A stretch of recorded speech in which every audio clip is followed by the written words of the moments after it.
Welcome to the Procurement Software Podcast, where we aim to educate and inspire you about how technology is changing and shaping our profession. The truth is, there's never been a more exciting time to be in procurement, but only if you're one of those organizations that's embracing the change and driving new developments. And this podcast is all about giving you the tools to help you get there. So buckle up and let's get right into this week's show.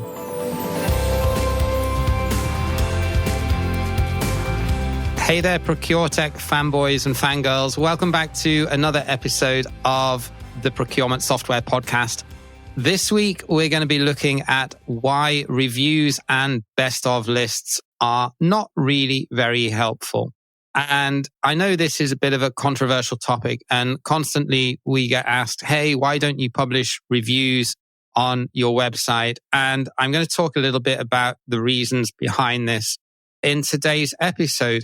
So one of the things that you need to know when you're going out to look for procurement software is one person's experience or view of a particular product may be vastly different to yours, depending on what they're using it for and what type of organization and level of procurement maturity they're actually working in. And I think when you go and find these top 10 or best of lists or the different top 50, top 100 procurement tech listings, some of them are pretty transparent in how they put their data together. A lot of them are not.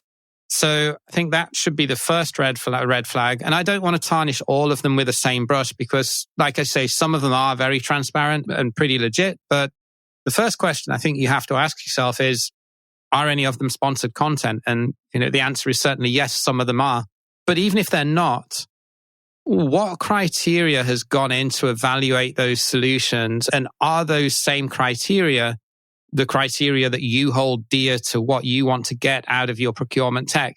And I use as an example, and I actually posted on LinkedIn a while back about this. I use it as an example, the best cities to live in or the quality of life index. Can't remember exactly what it's called. It's a survey by the Economist Intelligence Unit, the EIU, which is a sister company of The Economist magazine. And every year they publish what they see as the 10 most livable cities in the world. And pretty predictably, they usually, Canadian and Western European cities that tend to top these lists. And, I personally wouldn't want to live in any of them, but I realize and I acknowledge that what I want to get from a country or a city that I live in is probably vastly different to the typical person with a full-time job and kids and a mortgage that wants to have a different experience of the city that they live in. And I use that as just a simple example of, it's kind of the same with procurement technology, that if you read an article with the CPO of a Fortune 500 company in procurement or a supply chain magazine, and they're talking about their experience of digital transformation with a specific product, that's great.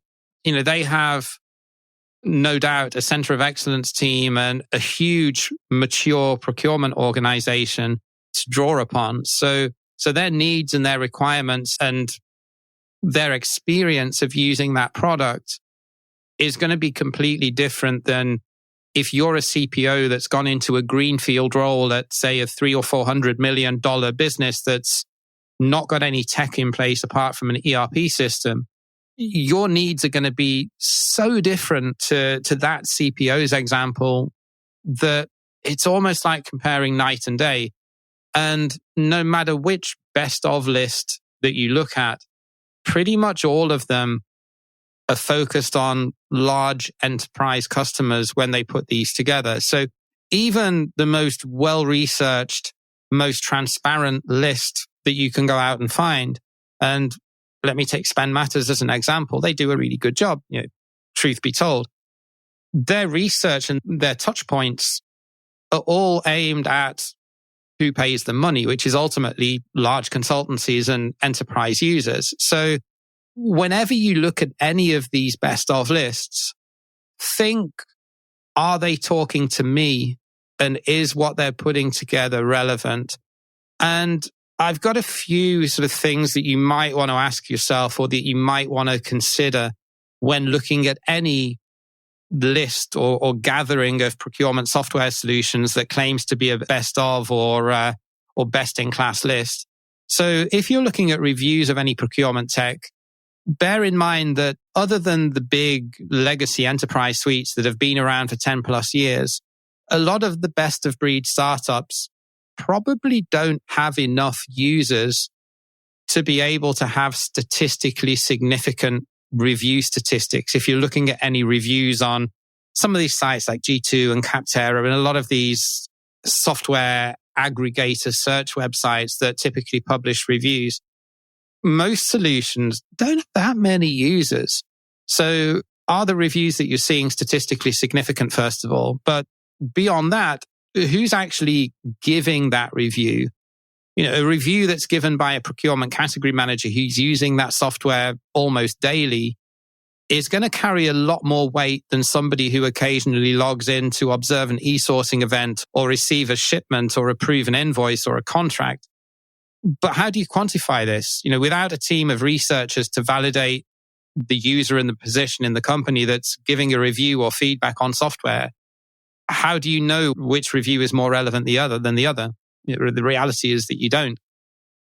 The person that's reviewing any software, and again, if this is being done by an analyst firm, obviously they are reviewing software on a daily or weekly basis. So they're going to be much more competent at doing this. But if it's a casual user-based review, is their experience up to date? When did they last use the software? If the website or the top 10 list isn't saying, what reviews it's based on, then how are you going to know that? Different size of businesses, I touched on this before, but different size of businesses clearly have different needs. So go to any best of list with a fairly critical mindset to say, okay, who are they speaking to?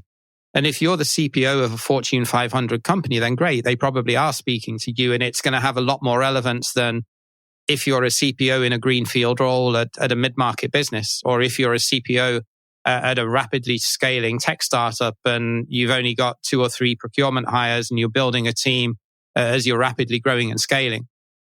And that sort of leads me on nicely to the next thing, which is organizations are at different stages of procurement maturity. So if one of these best-in-class procurement organizations who have got a bunch of tech are waxing lyrical about a solution, that may not necessarily mean that it's relevant for your business if you're still relatively immature or decentralized in your procurement function. Any change management and data quality is also going to impact your experience too. So if you're trying to implement a spend analytics tool and you've not really cleaned your data beforehand, unless it's one of the best in class tools that can leverage AI to do that, then probably going to get limited results from it. Likewise, if you're introducing a new P2P system, if your vendor master data is absolute garbage, then how are you going to succeed with getting what you want out of that system? The same applies to any sort of change management process or bringing your users along with the journey. You can implement a best-in-class procurement tech platform, but if your internal comms strategy and the team that you've got on that project to implement it are B and C players, then you're going to struggle and it's not going to be the software's fault. So in summary, if we look at are any reviews legitimate, well, some are going to be better than others, but it's going to be difficult to find out which ones are. And you just have to go into this with a very critical mindset and think, while these reviews may be helpful in terms of giving me a broad orientation of what's out there on the marketplace, you shouldn't be using them as cutoff criteria, or you shouldn't read too much into them. It's going to be a better use of your budget to hire someone that can do some due diligence or that knows their way around this space to sort of do a upstream RFI as a service type of activity to get you to the point of what are the 3, 4, 5 different solutions that you should be speaking to in detail and including in any any tendering exercise or any feature evaluation exercise, that's going to give you a lot more value than blindly trusting a top 50 or a top 100 list that you don't really understand what's gone into it in terms of how they've been put together.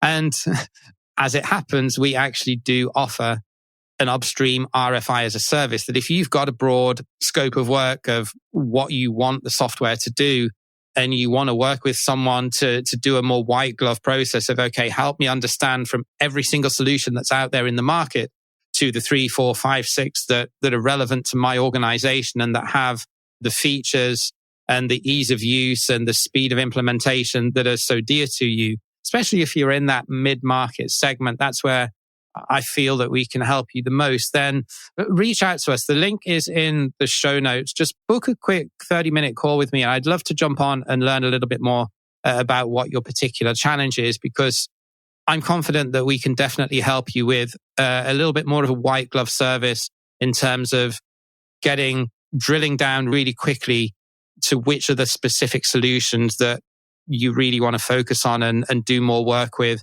to take that end-to-end sourcing process and make it much, much shorter, because you know exactly which solutions you need to be speaking to go into the final phases of your sourcing exercise. So hope this was helpful. I hope it explained why we don't publish any reviews and why a lot of the best of lists need to be taken with a little bit of a pinch of salt, or at least point you towards what questions you need to be asking of them if you are in fact speaking to any of their analysts. And yeah, I wish you a great rest of your day wherever you're listening to this, and we will catch you same time again next week. Take care and bye for now.